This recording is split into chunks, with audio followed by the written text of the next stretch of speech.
আসসালামু আলাইকুম। আশা করি আপনারা সবাই ভালো আছেন। আপনাদের সবাইকে আমার চ্যানেলে স্বাগতম।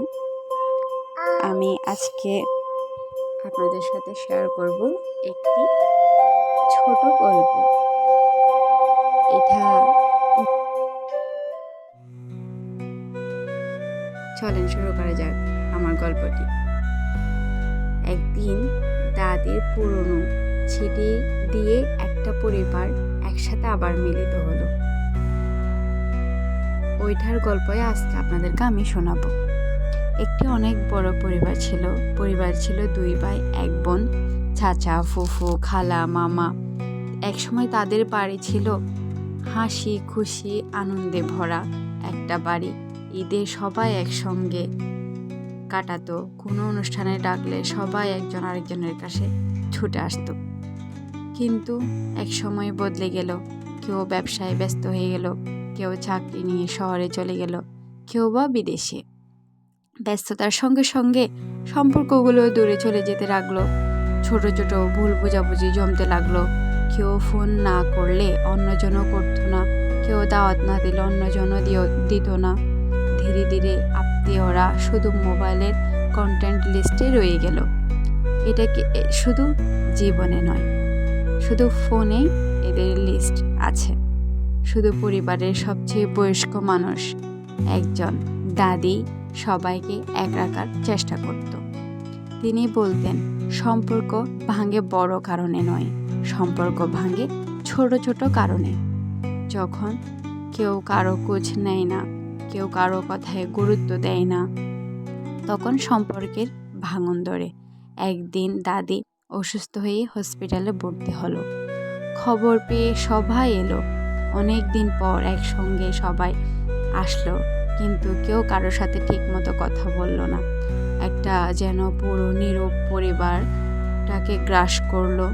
একটা পুরোটা নীরবতা হয়ে গেল পরিবারটা। দাদি সবার হাতে একটি করে খাম দিলেন। তিনি বললেন, আমি চলে যাওয়ার পর এটি খুলবে। কয়েক সপ্তাহ পর দাদি পৃথিবী ছেড়ে চলে গেলেন। সবাই একসঙ্গে বসে খামটি খুলল। ভিতরে টাকা ছিল না, জমির কাগজও ছিল না, ছিল কয়েকটি লাইন। তোমরা জানো আমি কেন সারা জীবন সুখী ছিলাম? কারণ আমি কখনো হিসাব করিনি। খেয়ে আগে ফোন দিল, খেয়ে আগে বাড়িতে এলো, খেয়ে বেশি উপহার দিল। আমি শুধু সম্পর্কটাকে বাঁচিয়ে রেখেছি। এইগুলো হলো দাদির কথা। এরপরে তিনি বললেন, মনে রেখো, যে আগে সালাম দেয় সে কখনো ছোট হয় না, যে আগে ক্ষমা চায় সে কখনো হেরে যায় না, যে আগে খোঁজ নেই তার সম্মান কখনো কমে না, আর যে আত্মীয় বন্ধন ধরে রাখে আল্লাহ তার জীবনে বরকত দেন। প্রতি মাসে অন্তত একদিন সবাই একসাথে বসবে। প্রতি সপ্তাহে অন্তত একজন আত্মীয়কে ফোন করবে। কোনো ভুল বোঝাবুঝি হলে তৃতীয় ব্যক্তির কাছে নয়, সরাসরি তার সঙ্গে কথা বলো। কেউ বিপদে পড়লে আমি কি করব এটা না বলে বলো, আমি তো আছি। তোমাদের সন্তানেরা তোমাদের কথা শুনে নয়, তোমাদের দেখে সম্পর্কের মূল্য শিখবে। চিঠি পড়তে পড়তে সবার চোখ ভিজে গেল। সেদিন বড় ভাই ছোট ভাইকে জড়িয়ে ধরল।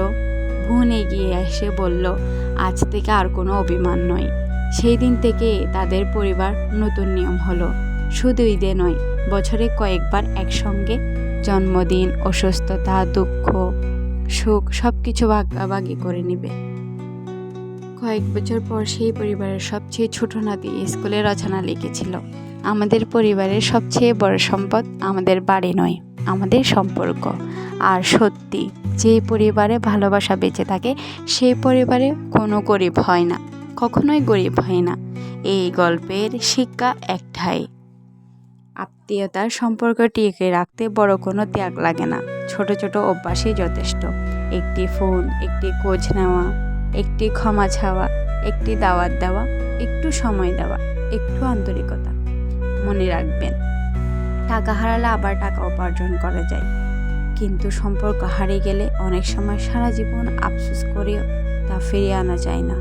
তাই আজই একজন আত্মীয়কে ফোন করুন, মা বাবার পাশে বসুন, ভাই বোনের সাথে অভিমান ভাঙুন।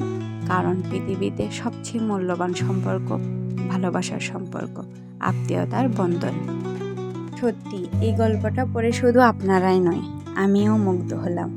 সত্যি অনেক শিক্ষণীয় একটা গল্প। আশা করি এই গল্প থেকে আমরা কিছু শিখব। এবং আমার ভিডিওটা যদি ভালো লাগে আপনাদের, অবশ্যই একটি লাইক কমেন্ট শেয়ার করবেন। যদি ভালো না লাগে একটু দেখে সাপোর্ট করবেন। আস্তে আস্তে আশা করি ভালো লাগবে। আমাদের সবার পরিবারে এমন কোনো না কোনো সমস্যা আছে। আশা করি আজকে আমরা এই সমস্যাগুলো মিটিয়ে নিব এবং আল্লাহর বরকত থেকে আমরা কখনো নিরাশ হব না। সবাইকে আবার আমার সালাম জানাই এবং সবার কাছে দোয়া চাই আমার এই ছোট্ট সংসারের জন্য।